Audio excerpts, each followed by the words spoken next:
Siempre me dijeron que la herencia de mi padre se repartiría de manera justa entre sus hijos.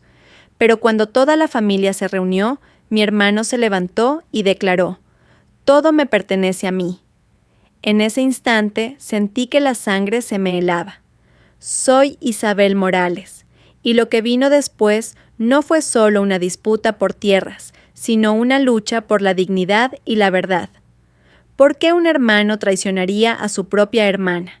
Y si fueras tú, ¿pelearías para demostrar tu valor o guardarías silencio para mantener la paz familiar? Cuéntame en los comentarios, ¿qué elegirías? La tarde en que regresamos al Cortijo de Granada, el aire estaba impregnado de un olor amargo a madera húmeda y uvas secas. Aún no habían pasado ni 10 días desde la muerte de mi padre, y la casa parecía más vacía que nunca. Nos reunimos en el salón principal, donde aún colgaban las fotos antiguas de la familia Morales. Yo intentaba mantenerme erguida, los dedos entrelazados para que nadie notara cómo me temblaban las manos. Fue entonces cuando Diego, mi hermano mayor, se levantó con una solemnidad impostada y con voz firme anunció: «Padre me dejó todo, toda la finca, las tierras, las bodegas, todo me pertenece». El silencio que siguió pesaba como plomo. Yo apenas podía respirar. Aquellas palabras me atravesaron porque en mi memoria todavía resonaba la voz de mi padre, Ricardo, repitiendo una y otra vez que sería justo, que dividiría de manera equitativa para que ninguno de sus hijos sintiera menosprecio. La justicia está en mantener la paz, me había dicho un verano mientras caminábamos entre los viñedos.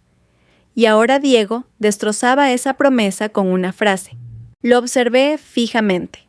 Su tono era frío, calculado, y su mirada apenas se posaba en mí, como si yo no existiera. Doña Teresa, nuestra tía, permanecía en la esquina, encogida en su chal oscuro. No decía nada, pero cuando nuestras miradas se cruzaron, pude sentir que había algo que ella sabía y que me estaba pidiendo cautela. Esteban, primo cercano, inclinó levemente la cabeza hacia Diego en un gesto claro de alianza. Todo estaba alineado para dejarme aislada. Diego sacó de un portafolio un documento arrugado. No era más que una hoja mal fotocopiada, sin firmas visibles ni sellos notariales. Sin embargo, la levantó como si fuese una sentencia indiscutible. «Aquí está la prueba», dijo. Padre quiso que yo llevara las riendas, porque Isabel nunca se preocupó de estas tierras. Mi pecho ardía de indignación, pero me obligué a morderme la lengua. Si perdía la calma, solo reforzaría la imagen que Diego estaba construyendo de mí, la hija débil, incapaz de sostener nada. «Eso no es oficial», alcancé a decir, con voz baja pero firme. «Padre nunca nos habría dejado en desigualdad». Diego me miró con desprecio, dejando escapar una risa seca que resonó en las paredes de piedra. «Isabel no tiene derechos aquí. Esta finca es mía». Aquella sentencia cayó como un martillo. Mis rodillas temblaron y tuve que apoyar una mano en la mesa para no derrumbarme. Teresa tosió levemente, como queriendo interrumpir la tensión, pero nadie le prestó atención. Esteban murmuró un «así es mejor para todos», reforzando la falsa seguridad de Diego. Sin embargo, en medio de la humillación, vi un destello distinto. Teresa se inclinó hacia mí cuando Diego giró la espalda para guardar su papel. Con voz apenas audible, como un susurro entre los crujidos de la madera, me dijo: «Guarda bien el cuaderno de tu padre». Sentí un escalofrío. Recordé aquel viejo cuaderno de tapas de cuero que Ricardo siempre llevaba en el bolsillo de su chaqueta. A menudo lo veía anotar allí cifras de la cosecha, nombres de trabajadores, pensamientos breves. Nunca le di demasiada importancia. Ahora, en los ojos de Teresa, comprendí que tal vez ese cuaderno escondía algo más, una verdad que podría cambiar todo lo que Diego pretendía imponer. Esa noche, mientras los demás continuaban discutiendo en la sala, yo guardaba silencio. Mi mente bullía de preguntas. ¿Qué había escrito padre en aquel cuaderno? ¿Acaso allí estaba la verdadera voluntad que Diego intentaba sepultar con papeles falsos? Me juré no dejar que me arrebataran lo que me correspondía, no solo por mí, sino por la memoria de Ricardo. Diego podía creerse dueño del cortijo, podía alzar la voz y manipular a Esteban, pero en algún rincón de esta casa debía estar la prueba de que mi padre nunca quiso dejarme fuera. Salí al patio al caer la noche, respirando el aire helado que bajaba de Sierra Nevada. Cerré los ojos y escuché el viento entre las vides, como si fueran susurros antiguos. Mi corazón, aunque dolido, latía con una determinación nueva. Y las palabras de Teresa seguían clavadas en mi oído. Guarda bien el cuaderno de tu padre. Esa misma noche, Diego ocupó el sillón de mi padre como si siempre le hubiera pertenecido. Se sentó en la cabecera de la mesa larga, cruzó los brazos y dejó caer la mirada sobre todos, midiendo cada gesto, marcando un nuevo orden sin decirlo. El comedor del cortijo, con sus paredes encaladas y los platos de cerámica colgados, parecía más pequeño bajo su sombra. Las copas tintineaban con el vino joven y el murmullo de los primos iba y venía como una corriente fría. Me senté a mitad de la mesa, frente al aparador de nogal, donde mi padre colocaba las botellas buenas para ocasiones especiales. Nadie se atrevía a nombrarlo en voz alta. Su ausencia era un invitado más, rígido y silencioso. Pensé en el cuaderno de tapas de cuero que Teresa me había insinuado proteger. Lo sentí casi palpitar, como si la piel reseca guardara un latido escondido. «¿Guarda bien el cuaderno?», había susurrado en el salón. Ahora, mientras servían tortilla y pan con aceite, repetí la frase para no perder el hilo de lo que debía hacer. Diego fingió cordialidad con un brindis breve y de inmediato lanzó su primera estocada. Todos sabéis que a Isabel no le interesaron nunca las cuentas ni la vendimia. Lo suyo siempre fue mirar las viñas desde la ventana. Un par de risas nerviosas se escaparon al fondo. Yo sostuve la copa y me obligué a sonreír, como si aquella broma resbalara. Por dentro recordé los inviernos de poda a pie de surco, las manos heladas, las uñas moradas de mosto. Pero debatir ahora era entrar en su terreno, el de la provocación. Teresa carraspeó, discretísima, y cambió el tema con un comentario anodino sobre la cosecha pasada. Cuando el ruido de cuchillos volvió a llenarlo todo, se inclinó apenas hacia mí, sin mirarme, como quien describe una receta. En el almacén, al fondo, sigue el arcón de madera, murmuró. El que tu padre no dejaba que movieran. Su tono era tan natural que nadie reparó en la frase. Sentí un cosquilleo en el estómago, una punzada de certeza. Si el cuaderno era una llave, tal vez el arcón fuera la puerta. Esteban, que había bebido deprisa, se animó a apoyar a Diego. Hace falta mano firme. La finca no puede quedarse a medias. Las deudas aprietan y los compradores llaman cada semana. Alguien añadió que el mercado de la uva cambiaba, que debíamos adaptarnos. Eran frases usadas, pulidas por la conveniencia. Yo me limité a escuchar. Cada palabra me servía para medir los bordes del plan de Diego. Entonces, con el tenedor en alto como si fuera un sello, mi hermano pronunció el aviso que había venido a dar. Mañana hablaré con 2 interesados para vender la parcela de la cañada. No necesito pedir permiso a nadie. Padre quería agilidad y yo la daré. El silencio se volvió pesado. Los ojos recorrieron la mesa, aterrizando en mí, esperando una explosión. Sentí el impulso de golpear la madera y gritar que aquella tierra no se tocaba, que mi padre siempre había dicho que la cañada protegía el viñedo de los vientos de levante. Pero tragué aire y lo retuve unos segundos. Si yo ardía, Diego ganaba. Haz lo que creas correcto, dije al fin, con una calma que ni yo me creí. Pero los papeles deben estar claros. Están claros, cortó él, seco. Yo me encargo. La conversación se desvió hacia anécdotas de vendimias pasadas y a los pasteles de la vecina. Diego, satisfecho, se reclinó en el respaldo del sillón de Ricardo, acariciando el brazo de madera como si fuera un trofeo. Yo desvié la vista hacia el aparador. La llave de latón del cajón superior no estaba. Recordé que mi padre siempre escondía pequeñas cosas en lugares absurdos, dentro de un paquete de servilletas, bajo el paño de lino de los domingos, detrás de una botella vacía. Cuando terminaron los brindis, me ofrecí a recoger. Nadie protestó. Estaban demasiado ocupados comentando los planes de venta que Diego dejaba caer como migas de pan. Fui llevando platos a la cocina y, a cada viaje, me acercaba un paso más al estudio contiguo. La puerta, entreabierta, dejaba pasar el olor conocido a tabaco rubio y cuero envejecido. Cerré despacio detrás de mí y me detuve, escuchando.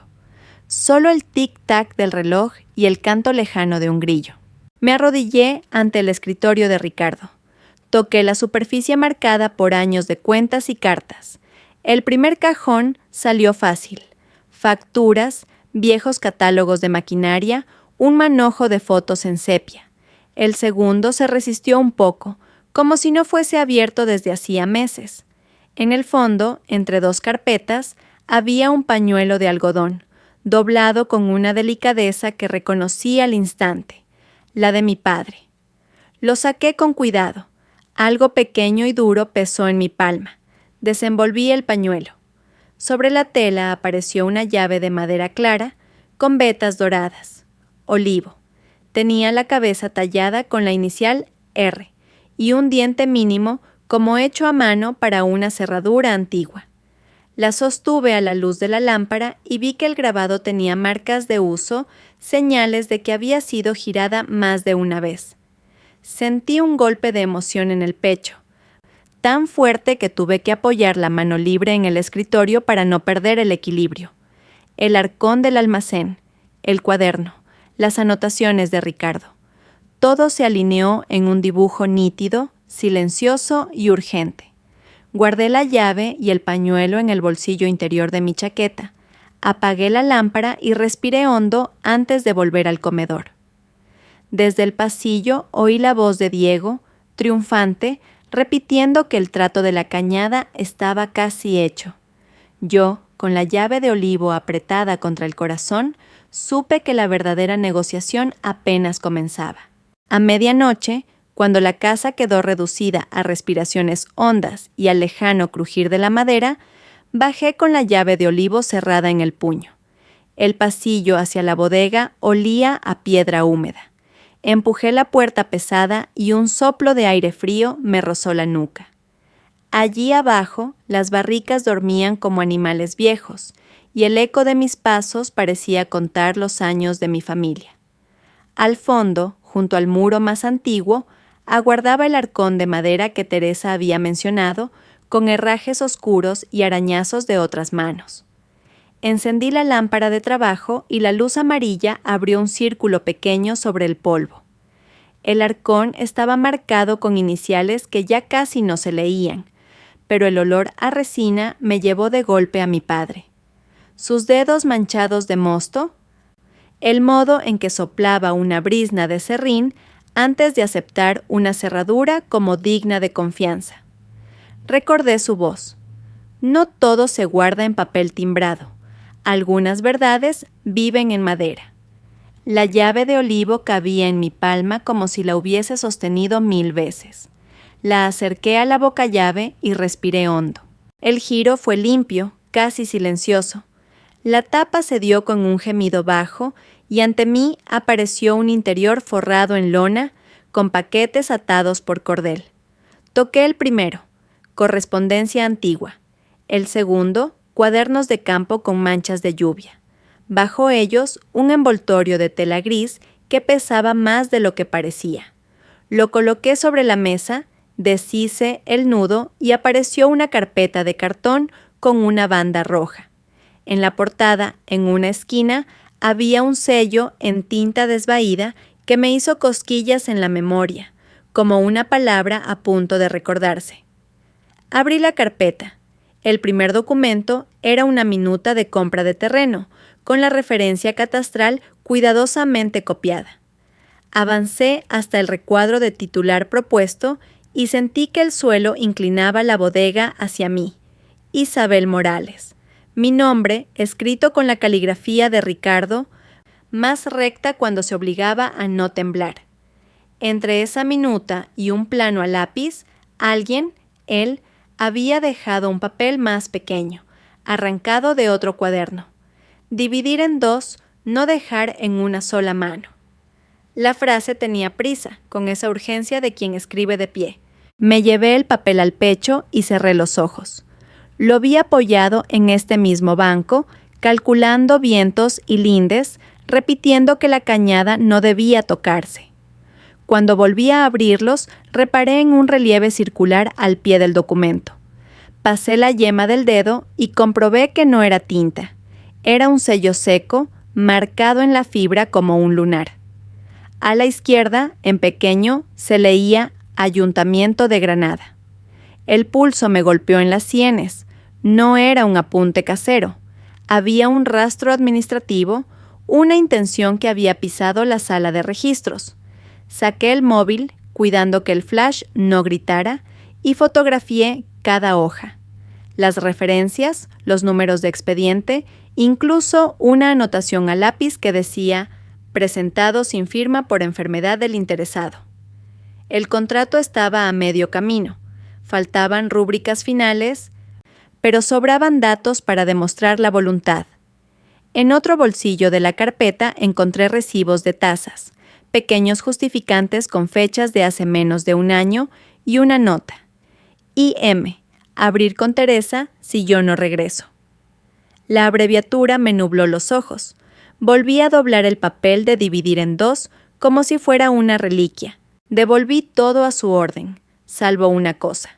Copié a mano en mi cuaderno las referencias esenciales y guardé el papelito de la frase en el forro de mi chaqueta. Era la clase de prueba que no pesa, pero inclina decisiones. Mientras trabajaba, el silencio de la bodega cambió de forma. El tic-tac del reloj del pasillo se coló por las rendijas. Encima de mí, la casa crujió con la queja habitual del roble viejo. Y entonces lo oí con claridad. Una pisada pesada, otra y otra más, recorriendo el corredor superior con rumbo hacia la cocina. Contuve la respiración. Cerré la carpeta, eché la tapa del arcón y giré la llave de olivo hasta oír el clic. El sonido fue mínimo, pero a mis oídos retumbó. Apagué la lámpara y me quedé a oscuras para que mis ojos se acostumbraran. La bodega se volvió un bosque de sombras. Acercándome a la escalera, distinguí polvo cayendo en hilillos desde las juntas del techo. La pisada cambió de ritmo. Alguien tanteaba una puerta, quizá la del estudio. Conocía esa cadencia como se conoce el propio paso en la madrugada. Diego. Supe su nombre sin verlo. El peso de su cuerpo hacía que el peldaño del rellano se quejara con un sonido de charco. Puse la palma sobre el frío del pasamanos de hierro, no para subir, sino para recordar que debía quedarme en el sitio. Si abría ahora, nos encontraríamos entre las barricas, y el arcón aún conservaba el calor de mis manos. Apreté el móvil con las fotografías como si fuera un salvoconducto. Mi padre había dejado los hilos bien atados. Era mi turno de no romperlos por prisa. Una llave metálica rozó una cerradura en el piso de arriba. El tintineo bajó por la escalera como una advertencia. Guardé la llave de olivo en el bolsillo interior, envolviéndola en el pañuelo de Ricardo. Con los ojos ya hechos a la penumbra, di un paso atrás, otro más, hasta quedar pegada al muro fresco. Conté las pisadas sobre mi cabeza. 1, 2, 3. Se detuvieron justo encima de mí. El polvo volvió a caer en una nubecita dulce de corcho y madera. Me mordí la lengua para no pronunciar su nombre. El pestillo del acceso a la bodega vibró como un insecto atrapado. Coloqué mi mano sobre la tapa del arcón por si el miedo decidía trepar desde la madera. Dividir en dos, no dejar en una sola mano. Repetí en silencio como un rezo. Entonces la manija de hierro giró apenas un tramo y se quedó quieta. El silencio se hizo tan denso que escuché mi propio corazón. Afuera, el viento de levante empujó la puerta principal y algo golpeó un postigo. Arriba, Diego inspiró hondo, y en ese aliento contenido supe que la noche no había terminado. A la mañana siguiente, la plaza olía a pan caliente. Me senté con Teresa y Clara bajo el toldo del café cuando los móviles empezaron a zumbar. El grupo de la familia repetía la misma frase como un estribillo cruel. Isabel quiere vender la tierra para sacar dinero rápido. Reconocí la R colgante de Diego en la nota reenviada. Tragué saliva y miré a Clara. No contestes todavía, dijo Teresa, apoyando su mano sobre la mía. Primero respiramos, luego desmontamos. Clara, que conoce a medio ayuntamiento por su trabajo en el archivo, abrió el portátil y pidió el número catastral que yo había copiado la noche anterior. Tecleó con calma mientras dos vecinos reducían la voz al pasar. Me obligué a no bajar la mirada. Si algo había aprendido de mi padre, era a no dar la espalda cuando los rumores te señalan. Diego apareció con paso de dueño y dejó un sobre transparente sobre nuestra mesa. «Para que no digas que hablo sin pruebas», anunció. «Aquí están la solicitud de venta y la señal que ya te pagaron». No toqué el sobre. Clara lo acercó con la punta del bolígrafo. «Curioso», murmuró. «El sello está torcido, el código SWIFT no existe y la fecha cae en domingo. ¿Desde cuándo abre el banco los domingos?» Diego se encogió de hombros. «Lo que importa es tu intención. Llevas años sin implicarte. Ahora quieres liquidar y marcharte a Sevilla». «Lo que importa», respondí, «es la voluntad de nuestro padre. Dividir, no concentrar. Y que dejes de mentir en público». El camarero dejó 3 cafés y un plato de tostadas con tomate. Teresa sacó su cuaderno y lo abrió por la página donde había copiado una nota de Ricardo. Isabel tiene su parte. No permitir concentrar todo. Mostró el trazo enérgico sin teatralidad. «Tu padre me pidió ser testigo», dijo. Si llegaba el día, debía repetirlo delante de quien hiciera falta. El rumor del café viró a curiosidad.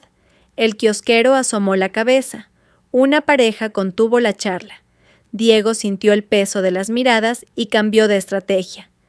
«Que hable la pantalla», gruñó enseñando el móvil. «Capturas de tu anuncio en la inmobiliaria». Clara se inclinó. «También falsas. Mira los metadatos, tipografía distinta, marca de agua cortada, hora de edición a las 3:20. Y esta IP coincide con la de la casa de Esteban». Alzó la vista hacia el primo que fingía leer. «¿Nos explicas por qué?» Esteban se estudió los zapatos. Diego le lanzó una ojeada dura. El hilo de su historia empezaba a deshilacharse, y por primera vez en horas el café me supo a pan tierno y no a metal. «Basta», intervino Teresa. Ricardo quería que Isabel tuviera su parte y que el campo siguiera siendo de la familia, no de un capataz con ambiciones. «No vas a caminar por encima de su palabra». Se hizo un silencio breve, de pólvora húmeda. Diego se inclinó sobre mí con una risa sin humor.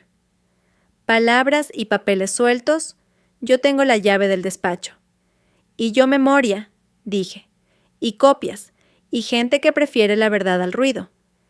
Clara me pasó una carpeta, certificados del registro, actividad nula sobre la finca salvo impuestos habituales. Si alguien vende, el registro canta. Hoy el registro está mudo, concluyó. Las cabezas se movieron como péndulos. Sentí que una cuerda invisible empezaba a tensarse a mi favor. No era victoria, pero el aire encontró su sitio en mis pulmones. Entonces Teresa se puso en pie y remató, Clara. Ricardo lo dijo, lo escribió y me pidió que lo repitiera llegado el momento. Este es el momento. Diego parpadeó. La vena en su sien latió. Cerró la mano de los anillos hasta ponerla blanca. Creí que golpearía la mesa. No lo hizo. Solo apretó tanto que el aro mayor dejó una marca roja y me lanzó una mirada larga, afilada. «Esto no ha terminado», susurró al fin. Se fue. El sobre de facturas falsas quedó sobre la mesa como un trofeo inútil. Clara lo empujó hasta el borde con el meñique, dejando que colgara de la madera a punto de caer. Teresa respiró hondo, como quien suelta una piedra. Yo también respiré. El día no había terminado, pero algo en mí sí. Sabía, sin embargo, que ese puño cerrado volvería, y volvería más duro. Diego nos reunió esa tarde en la sala grande de la casa, como si fuera un consejo de guerra. Había movido los sillones de mi padre a un lado y colocado una mesa al centro, con una carpeta negra que parecía más pesada de lo que era. Esteban llegó detrás de él, con la camisa planchada demasiado, el cuello rígido. Diego lo presentó sin ceremonia. Hoy hablará quien oyó a Ricardo decir que no confiaba en Isabel. Me quedé de pie. El techo de vigas olía a madera y a cera vieja. Recordé los recibos falsos que ayer habíamos desmontado y respiré por la nariz, lenta para no darles el gusto de verme temblar. Teresa se sentó a mi izquierda, con su cuaderno. Clara, a la derecha, ya tenía el móvil abierto en la interfaz de notas. Esteban carraspeó. Dijo que a comienzos de marzo había acompañado a mi padre a dar un paseo por la viña, que al llegar a la higuera, él se paró, miró el horizonte y soltó: «No confío en Isabel, no entiende el campo ni la familia». Luego añadió que mi padre había sufrido por mis supuestas ganas de vender. Alguno de los primos chasqueó la lengua. Yo sentí el golpe debajo del esternón, ese lugar donde las frases ajenas se clavan cuando vienen puestas en boca de un muerto. Clara levantó la mano, sin dramatismo. «¿Qué día de marzo exactamente?» Esteban dudó, miró a Diego, se acomodó el reloj. «El 6», dijo por fin, «a la caída del sol». Anoté mentalmente el número como quien guarda una espina. «El 6 de marzo», repitió Clara. «¿A la caída del sol junto a la higuera?» «Sí», confirmó Esteban. «Me acuerdo porque después cenamos lentejas». Teresa me tocó el codo, como pidiéndome paciencia. Clara deslizó el dedo por su pantalla. «Tengo una pregunta, Esteban. Esa tarde hubo tormenta, y mi tío estaba con la férula puesta por la caída del día 2. ¿Cómo caminó hasta la higuera con el suelo como jabón?» Esteban apretó los labios. Diego intervino. «No estamos aquí para discutir el clima», dijo. «Estamos para escuchar lo que Ricardo realmente pensaba». «Yo también escucho a Ricardo», contesté. «Lo escucho en lo que dejó por escrito». Él chasqueó la lengua, burlón. Papeles sueltos otra vez. Esteban retomó su historia y añadió un detalle nuevo: que mi padre le había pedido que me mantuvieran lejos del despacho. El detalle, en lugar de fortalecer su relato, lo aflojó. Era lo mismo que Diego me había repetido en la cocina la noche anterior, palabra por palabra. «Perdón», dijo Clara, sin levantar el tono. «El 6 de marzo, a esa hora, estabas en Málaga. Lo subiste a tus historias, Esteban. Aquí están los metadatos. Y a la mañana siguiente comentaste el partido. ¿Debemos creer que fuiste y viniste entre granizo y tráfico con esta precisión de relojero?» Un murmullo corrió por los parientes. Esteban se encogió dentro de su camisa. Intentó recuperar firmeza. El paseo pudo ser antes. Le bailó la fecha. Diego le clavó una mirada que era a la vez instrucción y advertencia. Yo sentí que el suelo volvía a su lugar.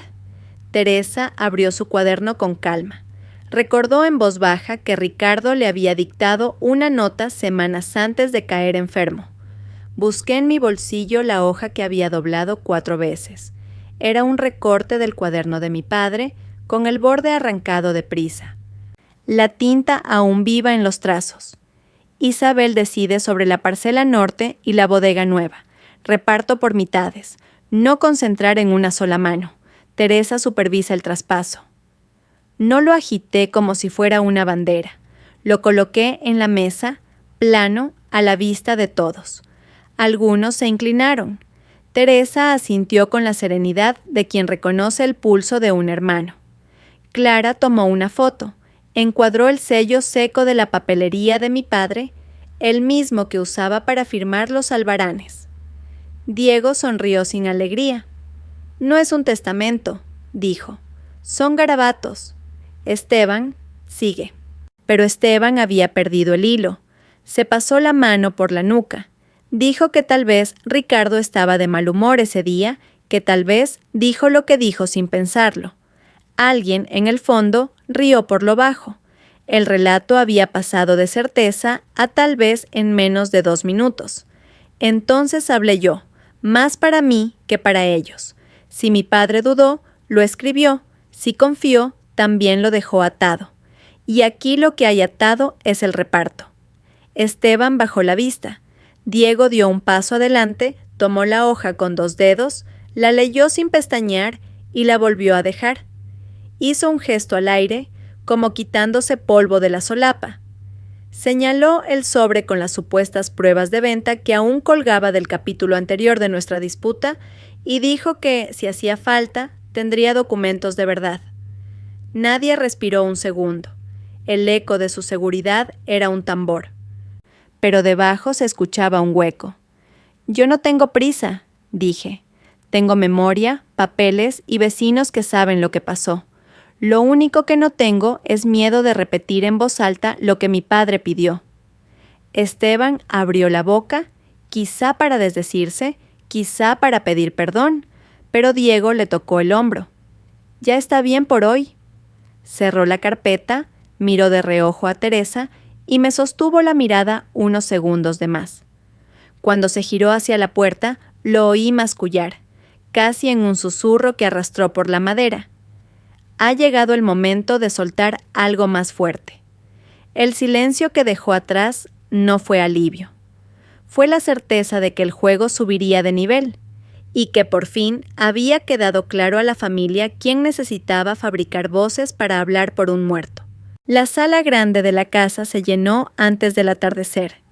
Diego había pedido a los primos, a los tíos y a un par de capataces que representaran al resto, como si la familia fuera una empresa, y él, su director ejecutivo. Había colocado el sillón de nuestro padre detrás de la mesa larga y se sentó allí, de frente a todos, con una carpeta nueva, más brillante que las anteriores. Yo me quedé a un lado con Teresa y Clara. Esteban, serio, se pegó a la pared como una sombra. Diego carraspeó. Dijo que, para evitar malentendidos, iba a leer el documento que zanja cualquier duda sobre la herencia. Abrió la carpeta y sacó una hoja con un encabezado que imitaba los papeles del ayuntamiento, pero el sello era plano, sin relieve. Desde mi asiento podía distinguir la tinta demasiado negra, recién salida de una impresora doméstica. Leyó despacio, subrayando con la voz que Ricardo Morales delega la totalidad de los bienes en su hijo Diego mientras dure la reorganización del patrimonio. Hubo murmullos. 2 tías asintieron sin más. A mí se me endureció la nuca. Para que no digan que oculto nada, anunció. Este documento estará disponible para quien lo necesite. Me puse de pie antes de que alguien aplaudiera. Tomé aire, como he aprendido a hacer cuando el cuerpo me pide correr. Coloqué sobre la mesa el contrato inconcluso que había encontrado en el arcón, con el borde roto de prisa y la nota manuscrita de mi padre. Dividir por mitades, no concentrar en una sola mano. Teresa se inclinó, pasó el dedo por la firma, reconoció el trazo. Varios parientes se acercaron.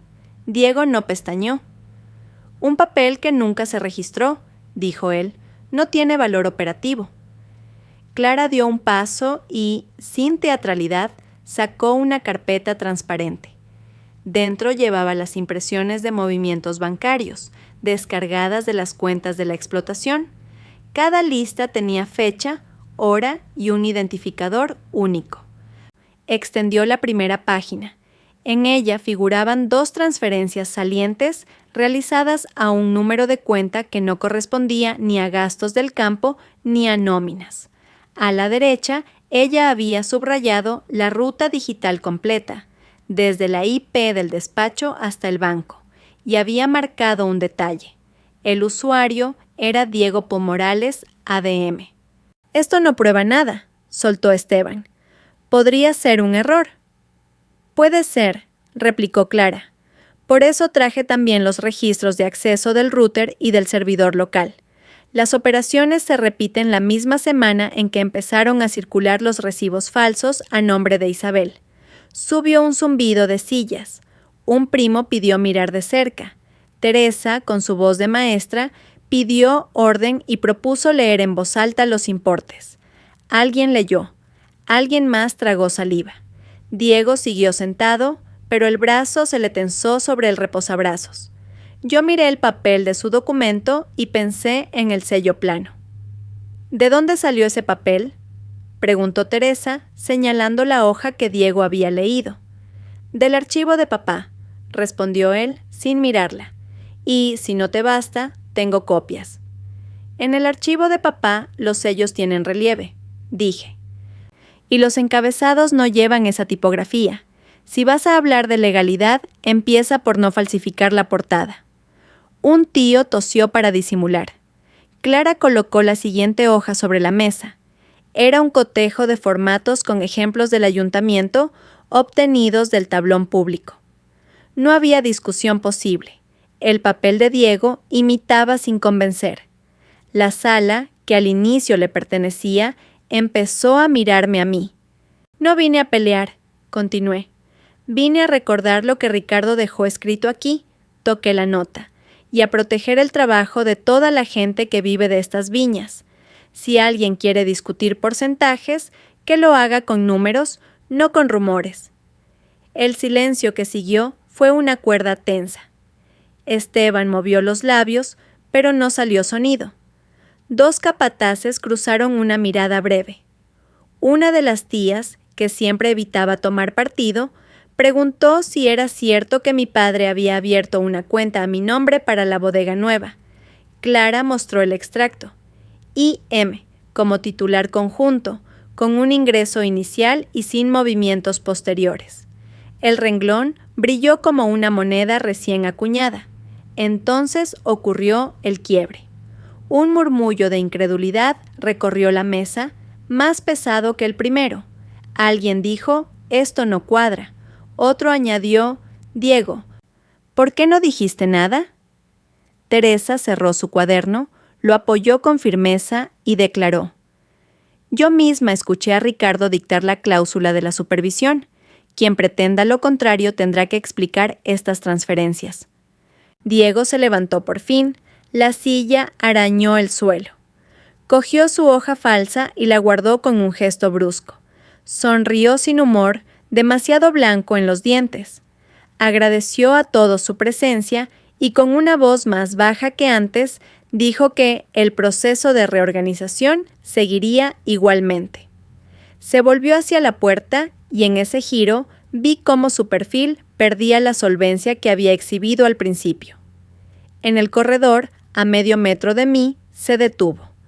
Creyó que nadie lo oía, pero yo percibí el hilo de su susurro, dirigido al fondo, donde una silueta femenina aguardaba en sombra. Inés, la administradora que él había traído semanas atrás para ayudar con papeleo. «Empieza el plan de reserva», murmuró. La sala quedó atrás clavada en la duda. Delante se abría la noche con su promesa de nuevas trampas. Yo apreté contra el pecho el contrato de mi padre y las impresiones de Clara. La primera batalla se había ganado con tinta y rastro digital. La guerra, lo supe, estaba a punto de subir de grado. La asamblea de la familia llenó el salón del centro comunitario. Las sillas crujían, el ventilador zumbaba y el olor a café recalentado flotaba sobre las cabezas. Me senté con tía Teresa y Clara. Enfrente, sobre una mesa plegable, Diego colocó una carpeta gruesa, como si el volumen pudiera suplir la verdad. golpeó con el canto y dijo que hoy todo quedaría claro. Sacó un fajo de papeles y leyó con voz impostada. Reconocimiento de deuda de Isabel Morales con la finca por anticipos, manutención y estudios. Cada línea traía una cifra redonda y al final mi firma recortada con un borde dentado. A mis espaldas, algunos primos resoplaron. Otros se miraron como quien confirma un prejuicio. Aquí está, sentenció. No fui yo quien eligió este camino. No contesté. Miré a Clara. Ella abrió su portátil, conectó el proyector que iluminó la pared encalada y mostró el documento en grande. Amplió la esquina inferior. Fíjense en el halo, explicó. La firma es un pegado. Los metadatos marcan edición a las 01:13 de anteayer. La tipografía de la cifra final no coincide con el resto. Pasó a otra diapositiva. Capas superpuestas, sombra del sello en dirección opuesta a la luz, números clonados. El murmullo se hizo audible. Teresa añadió que las fechas de anticipos coincidían con la liquidación de una cosecha que yo nunca toqué. Diego apretó los labios. Los metadatos se manipulan, replicó. No nos perdamos en tecnicismos. Entonces veamos lo que no se puede manipular, dije. Saqué un sobre marrón. Dentro estaba la carta manuscrita de mi padre. Tinta azul, letra inclinada. Leí despacio. No concentres la finca en una sola mano. Reparte trabajo y frutos. Si hiciera falta, Teresa supervisa la transición. Isabel administrará la parcela nueva y tendrá voto sobre la variedad de injertos. Mostré las manchas de vino en la esquina y el sello de la papelería del pueblo en el reverso. Nadie habló. Eso no es un documento formal, murmuró Diego. Es sentimentalismo. Es voluntad, corrigió Teresa. Yo estuve presente cuando Ricardo la escribió. La guardé en el aparador por encargo suyo. Esteban, de brazos cruzados junto a la pared, carraspeó. Lo miré sin rencor. Me pidió que dijera, vaciló, que Ricardo desconfiaba de ti. Acepté por dinero. Tenía un préstamo del taller. Diego prometió cubrirlo si yo declaraba a su favor. La exclamación recorrió el salón. Un primo dijo, ¡qué vergüenza! Clara tecleó y proyectó un ingreso con concepto servicios varios en la semana de su declaración. Las cifras coincidían al céntimo. Esteban bajó la cabeza. Diego dio un paso adelante y luego atrás, como si no decidiera entre atacar o huir. Alzó los papeles, pero el gesto se desinfló. Desde el fondo, alguien preguntó si todavía pensaba vender las parcelas sin consultar. Nadie rió, solo sonó el ventilador. Esto no ha terminado, escupió. Ninguno entiende cómo se sostiene esta finca. Recogió la carpeta y bajó de la tarima con zancadas rápidas. Al pasar, su hombro me rozó. Olía a sudor y a rabia. Abrió la puerta y antes de salir, lanzó a todo el mundo una última bravata. Aún no he dicho la última palabra. La hoja batiente se cerró con un golpe. Quedamos de pie, con las pruebas sobre la mesa y la carta de mi padre como una lámpara encendida. Teresa me apretó la mano. Clara guardó copias en una memoria y en la nube del ayuntamiento por si alguien intentaba desaparecerlas. Supe que lo que venía exigiría paciencia y método. Pero esa noche, por primera vez desde que murió Ricardo, la balanza se había movido a nuestro favor, y yo respiré hondo sin pedir permiso. Una tía pidió ver la carta de cerca y pasó el dedo por los surcos de la pluma. Otro sacó las gafas para comparar la caligrafía con el cuaderno de riego de la bodega. Un vecino que conoce de imprentas señaló que el sello del reverso estaba hundido en el papel, no estampado encima, señal de autenticidad. Incluso los jóvenes que habían llegado por curiosidad guardaron el móvil y prestaron atención. Diego no apareció al amanecer. Su ausencia corrió por el pueblo como un silbido. En la panadería, en la barra del bar, en la cola del estanco. Decían que se había ido a Málaga, que estaba cerrando ventas a mis espaldas, que volvería con un papel que nos callaría a todos. Yo pensé en la carta de mi padre, aún tibia en mi memoria, y entendí el primer paso del día, poner a salvo las pruebas. Clara y yo cruzamos la plaza hacia el ayuntamiento. La piedra de la fachada olía a humedad. Pedí turno en registro. Quería dejar copia de la carta y del cuadro de reparto de la finca con un escrito: depósito de documentación familiar para constancia pública. El funcionario miró mis papeles, los giró contra la luz y me pidió el DNI. Selló cada hoja con fecha y hora. El golpe del tampón fue un latido que me aflojó los hombros. ¿Esto equivale a blindarlo?, pregunté. Equivale a que nadie pueda decir que no existía, respondió. Y si alguien viene con una versión distinta, esta será la referencia. Teresa llegó poco después, el pelo recogido con su peineta de luto. Traía el cuaderno de riego de mi padre y un inventario de barricas. Lo incorporaron a mi expediente. El secretario hizo copia compulsada y nos devolvió los originales en una carpeta azul. Al salir, el alcalde nos interceptó en la puerta. Había oído el rumor de la reunión de anoche y con esa mezcla de cercanía y protocolo de los pueblos nos pidió 2 minutos. Leyó por encima la carta y el cuadro. Si esto refleja la voluntad de Ricardo, la comunidad lo tomará en cuenta, dijo. Aquí no se firma nada sin escuchar a quien trabaja la tierra. Asentí. No quería venganzas, quería orden. De vuelta a la plaza, reuní a la familia que había acudido a curiosear. Algunos me miraban con recelo, otros con alivio. Me subí al borde de la fuente para que todos me oyeran. Había niños que tiraban pan a las palomas y viejos que alzaban la barbilla. Voy a ser clara, dije. En vida, mi padre escribió que la finca no debía concentrarse en una sola mano. Hoy deposité copia de esa carta y del cuadro de reparto en el ayuntamiento. A partir de la próxima vendimia, los beneficios se distribuirán según su cuaderno. Un porcentaje para quienes trabajan, otro para mantenimiento y el resto para la familia, sin privilegios. Yo asumiré la parcela nueva y el voto sobre injertos, tal como se me encomendó. Nadie perderá su parte por un rumor ni por un grito. Un murmullo recorrió el círculo. Alguien preguntó por Diego.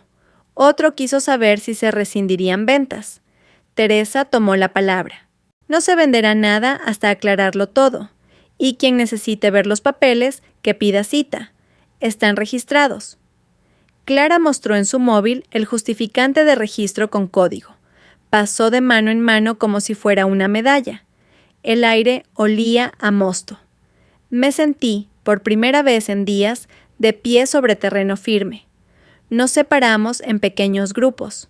Yo compré pan en la esquina y subí al cementerio a dejar un clavel. Hablé con mi padre en voz baja. Le conté que había hecho lo que él pidió y que exigiría respeto. Las nubes se movían rápidas y una ráfaga me trajo el olor de la bodega. Al caer la tarde, regresé a casa. Puse los originales en el cajón del escritorio, con la llave en mi bolsillo. Preparé una tortilla y llamé a Teresa. Cenamos en silencio, oyendo en la radio un pasodoble antiguo. Pensé en Diego. No quería que se hundiera, pero tampoco que volviera a decidir por todos. A medianoche, el teléfono vibró sobre la mesa. Era un número desconocido. Abrí el mensaje. Solo una frase, sin saludo ni firma. Esta noche, en la ermita, habrá la última prueba. Miré el reloj. Faltaban 20 minutos para la 1. El pueblo, desde mi ventana, era un dibujo de sombras y farolas. Apagué la luz, guardé la carpeta azul en el bolso y tomé la chaqueta. Si había una pieza final en este rompecabezas, la vería con mis propios ojos y la guardaría lejos de cualquier mano que la torciera. La ermita estaba vacía cuando llegué, una sombra blanca bajo la luna. Empujé la puerta y la bisagra se quejó. Dentro olía a cera y piedra fría. En el presbiterio, una vela cansada titilaba. El mensaje anónimo prometía la última prueba, y aún así, cada paso me sonó a profanación de recuerdos. Me acerqué al altar. El mantel dejaba ver una hendidura, un cajetín mínimo encastrado detrás. Metí la mano y topé con un bulto envuelto en lino. Lo deslicé hacia mí, ligero como una trampa. Deshice los nudos. Dentro había una carta plegada 3 veces, sellada con cera roja y un estuche de madera de olivo. La cera llevaba nuestro cuño, un racimo abrazando una M. Pasé la uña por el relieve. No estaba agrietada. Alguien la protegió. Abrí el estuche. El anillo de la familia, oro viejo con hoja de vid, el mismo que vi en la mano de mi padre cuando brindó el año en que nací. Se me aflojaron las rodillas. Rompí la cera. La carta olía a bodega. Hija, comenzaba con la caligrafía cuadrada de las etiquetas. Si lees esto es porque la palabra en voz alta no bastó. No permitas que la finca se encierre en una sola mano. La mitad de la tierra te corresponde, y sobre el viñedo nuevo decides tú. ¿Qué injertar? ¿Cuándo vendimiar? ¿Con quién partir el fruto? Deja constancia donde haga falta y cuida a los que trabajan. Las frases parecían escritas ayer. Al final, un post-scriptum. Si alguien discute, muéstrales el sello y el anillo. Ese anillo pasa contigo. Es mi manera de reconocer lo que no supe decir sin herir. ¿Isabel? La voz de Teresa tembló desde la puerta. Me giré. Llevaba una rebeca gris sobre el luto. Entró cerrando para que el viento no apagara la vela. «Me avisaron», murmuró. Un chico del coro vio a alguien dejar un paquete.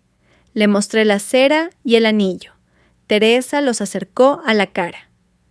«Es el sello de tu padre», afirmó. «Yo misma compré esa barra de cera granate, y esta muesca la hizo él con el cortaplumas la primera vez que la probó. Un calor simple me nació en el pecho. No era victoria, era pertenencia. Me coloqué el anillo. Entró sin resistencia, como si me hubiera esperado toda la vida. Teresa apretó mis dedos. «Di en voz alta lo que vas a hacer», me pidió. Miré el altar y hablé como si él me oyera. «Mantendré el honor de los Morales. No habrá ventas oscuras ni cuentas torcidas. Haré lo que escribiste». Afuera, un coche pasó y las luces cruzaron el retablo. Guardé la carta en el bolso. El teléfono vibró. Mensaje de Clara. «Estoy fuera. Todo tranquilo». Respondí con un pulgar arriba. Volví a la primera línea y leí en voz baja. «Si la prisa o la ambición de alguien confunden mi intención, usa esta carta como mi última voz. No dejes que te despojen con rumores, ni que te avergüencen por pedir lo justo. La finca creció para dar de comer a muchos, no para que uno solo se crea dueño del sol». Entre renglones, mi nombre aparecía 2 veces, y debajo una fecha de hace 3 meses. El papel tenía filigrana de espiga. Pesó el anillo en mi palma. Por dentro llevaba grabadas las iniciales RM y la frase «Colecta, comparte». Recordé a mi padre riendo en la vendimia cuando me enseñó a probar la uva con paciencia. Pensé que quizá el anillo no era un premio, sino un encargo que tardé años en escuchar. Empujé la puerta. El aire de la noche olía a tomillo. Di 2 pasos al patio cuando escuché un crujido distinto, pesado, medido, que no venía de mí ni de Clara. Eran suelas bajando la escalinata con la impunidad de quien se cree esperado. Teresa se quedó rígida. «¿Oyes?», susurró. Asentí. El ritmo del paso era dolorosamente familiar desde la infancia. Alcé la vista. En el arco de piedra una silueta se recortó contra la noche, y la voz, cargada de ansiedad y rabia, dijo mi nombre como un reproche antiguo. «Isabel». Entonces supe que Diego no había desaparecido. Había elegido este lugar, donde las pruebas por fin hablaban por mí, para intentar imponer de nuevo su versión con la única fuerza que le quedaba. El miedo que quiso sembrar en mí tantos años. El amanecer sobre Granada entró a rayas por las contraventanas verdes del despacho de mi padre. El polvo en el aire parecía una lluvia lenta sobre los lomos de los libros. Abrí el cajón de la derecha, el que huele a madera y tinta, y comprobé una vez más que nada faltaba. La carta con el sello de cera, el inventario de la bodega, la anotación de reparto para los temporeros, el cuaderno con la M en relieve. Los coloqué por orden, no por desconfianza, sino para que mi respiración encontrara su ritmo. Teresa llegó con una bandeja de café y pan con aceite. Siempre entra de puntillas como si el alma de Ricardo siguiera aquí, vigilando que no falte el respeto al silencio de la mañana. Dejó la taza y se quedó mirando la luz. «Hoy conviene hablarles temprano», dijo. Asentí. No era un ultimátum, era una decisión que ya habíamos masticado durante noches de dudas. Clara apareció poco después con una carpeta azul y sus ojos de datos en orden. Traía impresos los movimientos del último trimestre, las copias selladas en el ayuntamiento, el escrito por el que la Junta de Vecinos dio fe de nuestra exposición pública. Que nada dependa de una sola voz, me recordó citando la frase de mi padre. Su presencia me sostuvo como siempre. No hace promesas, muestra caminos. Esteban se presentó último, sin corbata, con el gesto torcido de quien aún carga una piedra en el corazón. Había pasado de cómplice renuente a arrepentido transparente. No sé si por miedo, por vergüenza o por ambas cosas. Me miró sin rodeos. «Vengo a aceptar lo que me toca de culpa y lo que me toque de trabajo», dijo. No intentó excusarse, y eso, en una familia como la nuestra, ya es una forma de reparación. Les expuse el plan para la campaña. Abriremos la parcela nueva con vendimia tardía, siguiendo la nota de Ricardo sobre la variedad injertada. Los beneficios se repartirán en 3 tramos, un fondo para salarios y primas, otro para mantenimiento y deudas y el tercero para la familia, dividido sin trampas. Cualquier venta de tierra requerirá voto de calidad de 2 guardianes, Teresa y yo según la carta. Clara custodiará las cuentas con acceso compartido y auditorías trimestrales en el Salón del Pueblo, puerta abierta para quien quiera mirar. No habrá papeles debajo de la mesa ni rumores por encima de la verdad. Teresa, solemne, señaló el cuadro de mi abuelo. Así gobernaban antes, la palabra, la mano y el cuaderno, dijo. Hoy añadimos la fotocopia y el acta, pero el sentido es el mismo, que la tierra alimente y no devore. Esteban tragó saliva. Yo me encargo de avisar a quien aún crea en atajos, prometió.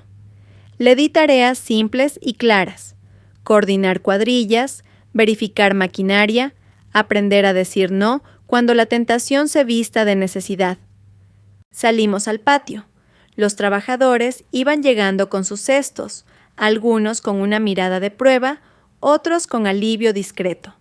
Les hablé sin adornos, les conté lo que hemos encontrado, lo que se intentó torcer, lo que pondremos por escrito. A cada frase señalé el papel correspondiente. Un murmullo recorrió el grupo y por primera vez en semanas no era veneno, era aire. Volvimos al despacho para firmar el acta interna que Teresa redactó con su letra de maestra. Reconocimiento de Isabel Morales como gestora de campaña según deseos expresos de Ricardo y documentación adjunta. Firmaron Teresa y Esteban. Clara rubricó como testigo y guardiana de cuentas. Yo firmé al final, con mano firme, sin pedir permiso a recuerdos que ya no me mandan. Antes de guardar, abrí la carta una vez más. No dejes que la finca se encierre en una sola mano, decía. Esta línea, tan simple, había sido la brújula que nos sacó de la niebla. Sentí que mi padre, que también fue terco, aprendería a estar orgulloso de esta terquedad mía. Esteban, con voz baja, me pidió un minuto a solas. Sé que el perdón no se mendiga, dijo. Solo dime qué límites no debo volver a rozar. Le respondí sin dureza, pero sin barniz. No habrá decisiones en pasillos, no habrá favores pagados con uvas, ni silencios comprados con sobres. Si falla, los papeles hablarán antes que los gritos. Me dio la mano y sentí que, por fin, elegía ser hermano. Clara cerró la carpeta azul y la dejó encima del escritorio. «Tienes todo para sostener lo que dices», murmuró, «y cuando falte algo, sabremos pedir ayuda sin ceder el timón». Teresa me colocó en la palma la llave de madera de olivo. «Es tuya desde el día en que comprendiste para qué sirve», sonrió. Respiré hondo. No necesitaba que nadie me nombrara. Las pruebas ya lo habían hecho por mí. Miré a los tres y, sin buscar aplausos, dije lo que llevaba días latiendo en la garganta. No necesito que nadie me reconozca. La verdad ya lo hizo. Hubo un silencio honesto, de esos que no piden más palabras. Reuní los documentos, alineé los bordes y los acomodé en el cajón. La madera se deslizó suave. Afuera, el sol ya tocaba los racimos más altos y un olor fresco a mosto nuevo subió desde la bodega. Cerré con llave. El clic sonó limpio, como una nota que cae en su lugar. Luego me serví el último sorbo de café y, con la paz exacta de quien ha puesto cada cosa donde corresponde, me fui al campo a empezar el día. Cerré el cajón. El fajo de papeles quedó en silencio como si nunca me hubiera robado el sueño. Al final entendí que la paz solo llega cuando una se atreve a poner límites claros y a sostenerse con las pruebas en la mano. Ser hija no significa obedecer ciegamente, sino mantener el respeto mutuo y la autonomía en lo legal y lo financiero. La luz del amanecer se filtró por la ventana. El aroma de las uvas maduras entró desde el viñedo y sonreí con una calma recién recuperada. Si esta historia te ha tocado, dale like, comparte y deja tu comentario. Escribe 1 si lo sientes cercano. Escribe 2 si crees que aún hay algo que mejorar.